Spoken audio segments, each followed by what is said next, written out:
The Democratic Party does not want black people to leave their mental plantation.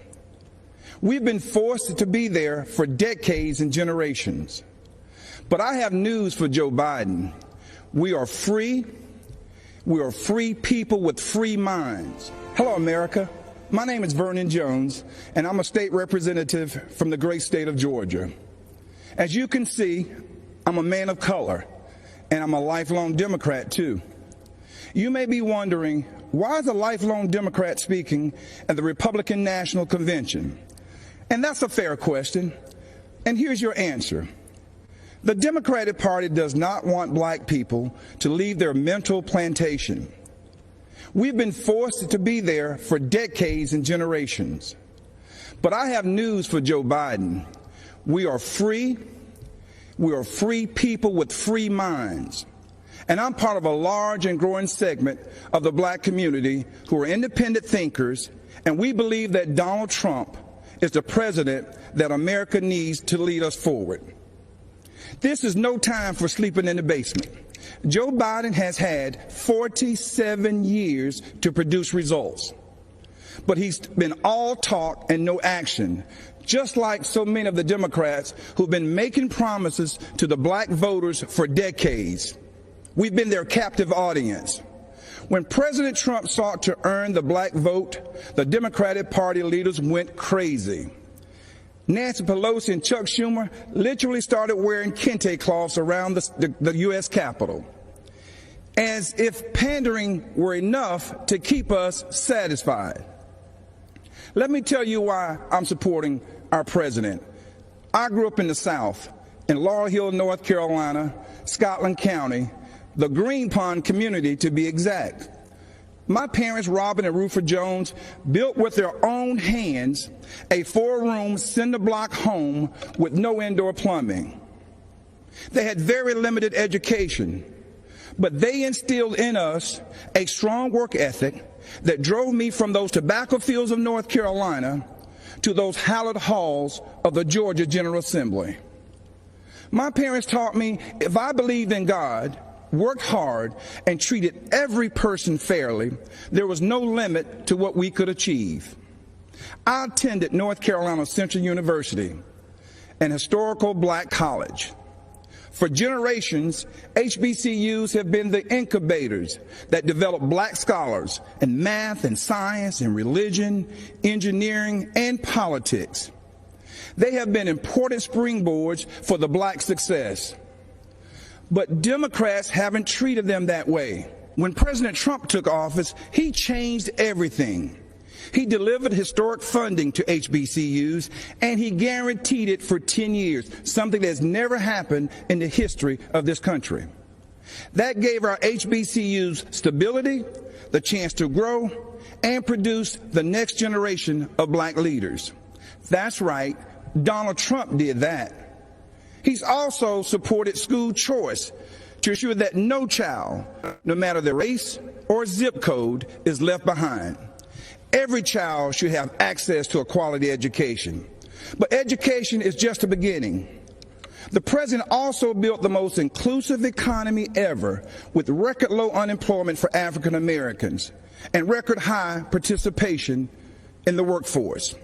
He put opportunity zones in the Trump tax bill that would drive investment into our communities for decades to come.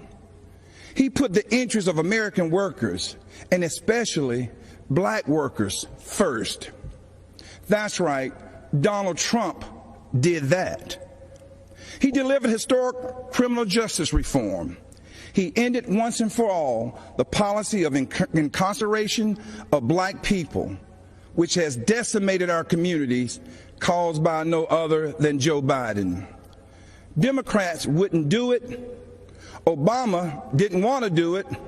And Joe Biden and Kamala Harris definitely wouldn't do it. But Donald Trump did it. He's also working every day to make our communities safer. As a former executive of DeKalb County, Georgia, I directed one of the largest public safety departments in the Southeast. I've seen tragic shootings on both sides. Officers killing citizens and citizens killing officers in the line of duty.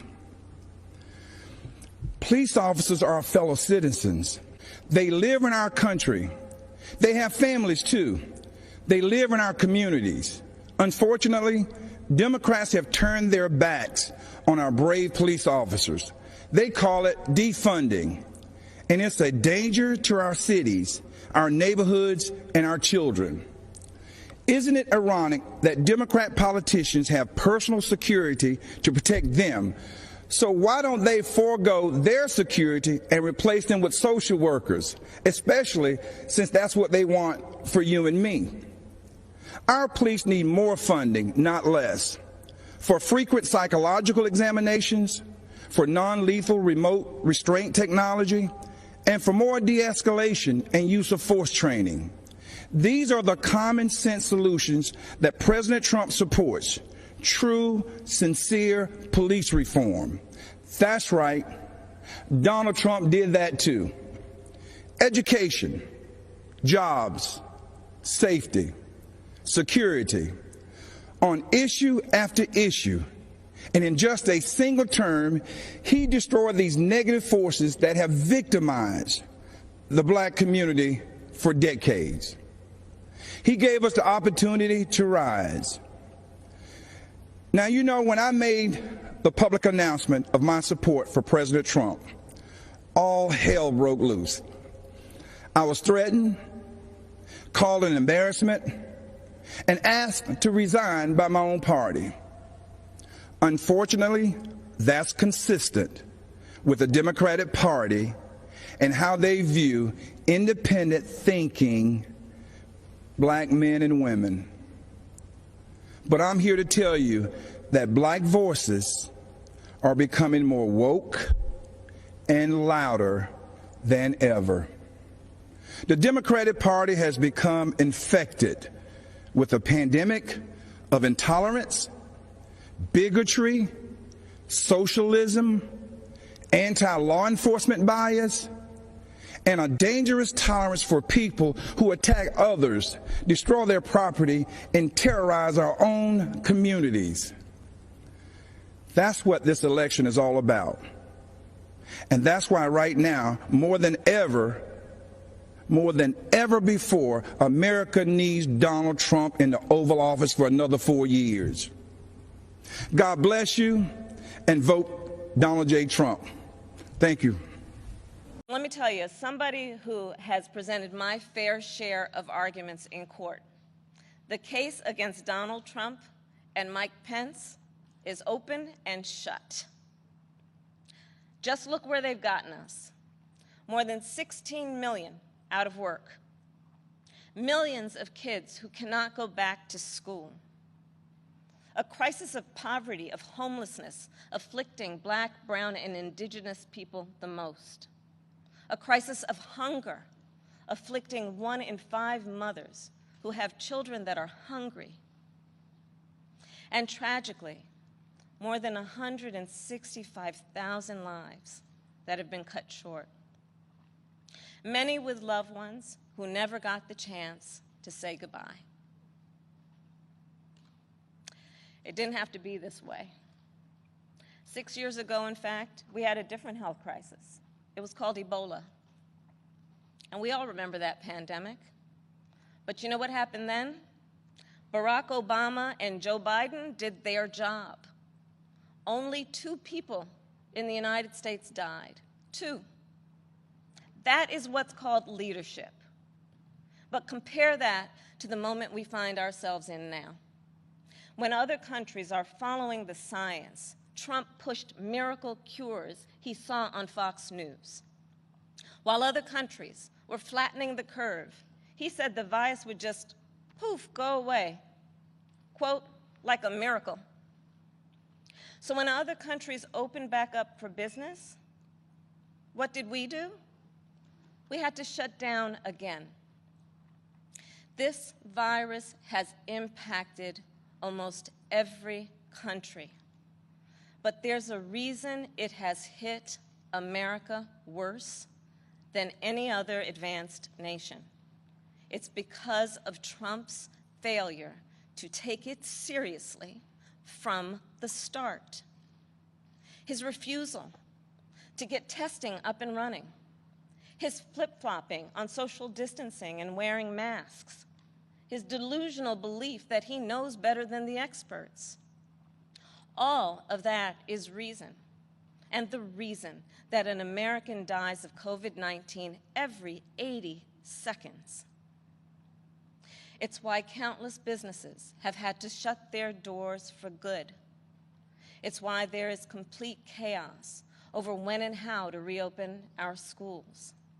Mothers and fathers are confused and uncertain and angry about childcare and the safety of their kids at school, whether they'll be in danger if they go or fall behind if they don't.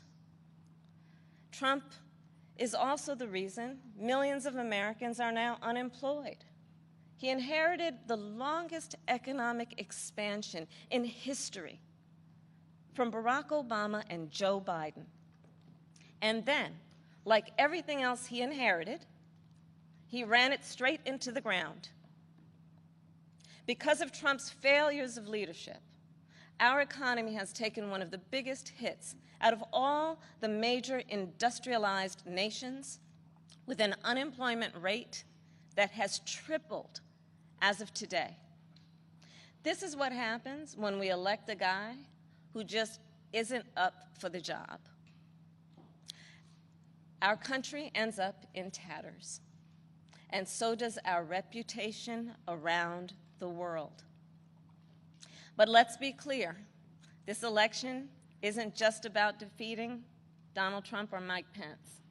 It's about building this country back better. And that's exactly what Joe and I will do.